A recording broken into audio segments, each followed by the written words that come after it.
24 saac ee la soo dhaafay hadaleyntu waxay ku qotantay habka loola macaamili doono Axmed Ducaale Xaaf madaxweynaha Galmudug. saxaafadda gudaha qaar ayaa tibisay in ciidanka xoogga dalka qaybta 12aad inay surtaa ku sameeyeen hogaamiyaha xilliintiisa lagu muransan yahay. dhismaha Galmudug cabasho badan wadata ayaa ka socota Dhuusamareeb. madaxweyne Xaaf oo xilli hore sheegay inuu ka tagay hawsha Galmudug wakiilna ka dhigta wasaaradda arrimaha gudaha ee Soomaaliya ayaa soo rogaal celiyay asbuucan.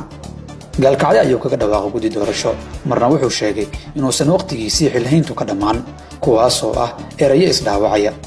xubno ka tirsan golihiisa wasiirada ayaa maanta gaaray gaalkacyo. qaar kale iyo odayaal reer Galmudug ayaa sidoo kale ku wajahan gaalkacyo maalinta berri ah. dad badan oo boos ka waayay hardanka Dhuusamareeb ka socda ayay sidoo kale macquul tahay inay gaalkacyo tagaan.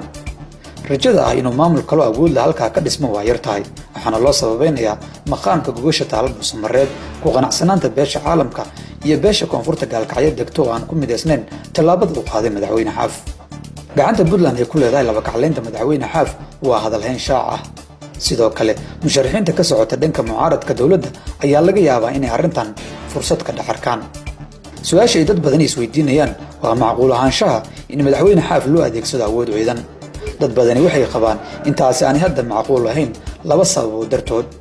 midda koowaad waa in Xaaf uu haysto ciidankii daraawiishta Galmudug taasina ay sababi karto fowdo ballaaran iyo midda labaad oo ah dawladda federaalka oo si weyn ugu ceebowday awoodii ay u isticmaashay doorashadii madaxtinimada ee Koonfur Galbeed.